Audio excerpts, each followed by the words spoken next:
Hey James, it's Coach Maz. Hope all is well. Really like your pitching, and you don't really have any huge things to fix, which is great because some guys I've watched their videos, and major flaws take a while to correct. You don't have any major flaws. If you didn't change anything, you're still going to be a good pitcher.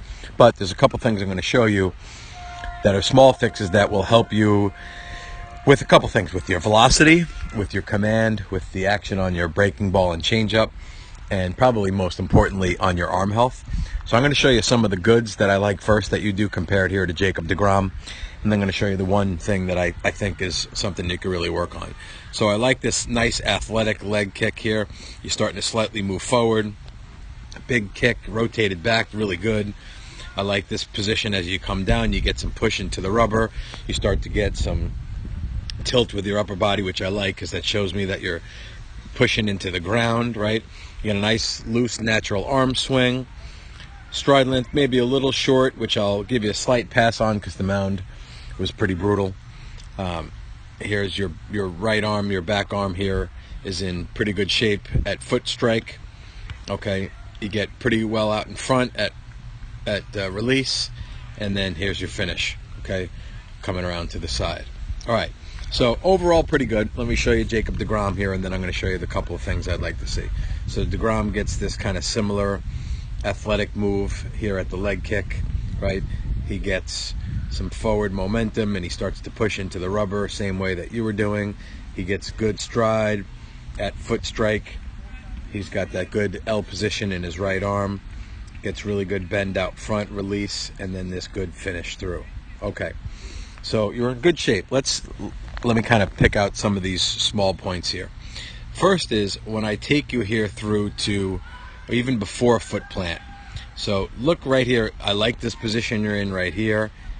It's really, really good. But watch now deGrom, and I'm looking at the left arm, and I'm looking at your left arm here. Watch deGrom as he lands. He's still right here. He's landed. He still has the glove decently away from his body. Okay, you are start to pull that glove in early, and by the time that foot fully gets into the ground, your upper body is rotated. Now, hopefully you've heard this term before. You may not have heard it. It's called hip to shoulder separation. So we get power in pitching by our lower half starting to turn. So you'll see deGrom, look right here, you'll see deGrom's belt buckle right here is starting to actually turn towards like the right-handed hitter, but look where his chest is. His chest is directly at us. Okay, so the lower half is opening and the upper body is closed. Okay, you are landing here.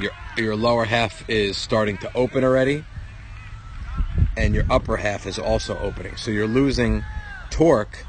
Sorry about that. You're losing torque and your ability to create power with the upper body, which is the same when you hit, same in golf, same in tennis, same in a lot of sports.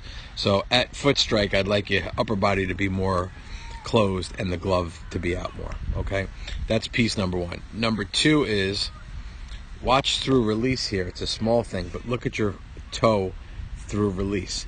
You start to come off that foot and that toe and go into that heel, and that heel starts to spin around right here. So you're losing your stabilization through this front foot. Now if I take deGrom, kind of zoom him in here, it's cutting his foot out a little bit there, but you see how that foot stabilizes in the ground, whereas your foot is like on a roller skate here. You start to slide all over. Okay, so that's piece number two. Probably the third and final piece is through, after your full finish, look where your hand is here on the back side. And I'll put deGrom in the same spot with his hand through here. Look at the difference in his back leg, probably is as high as his head. Your back leg is down low, and his upper body is basically flat, and your upper body's here. So I'd like to see a little bit more of a complete full finish, which will help protect your rear shoulder and your rotator cuff from staying healthy there. So hopefully that all makes sense. If you have any questions, if I confused you at all, feel free to get back in touch and I'll explain it. All right? Thanks.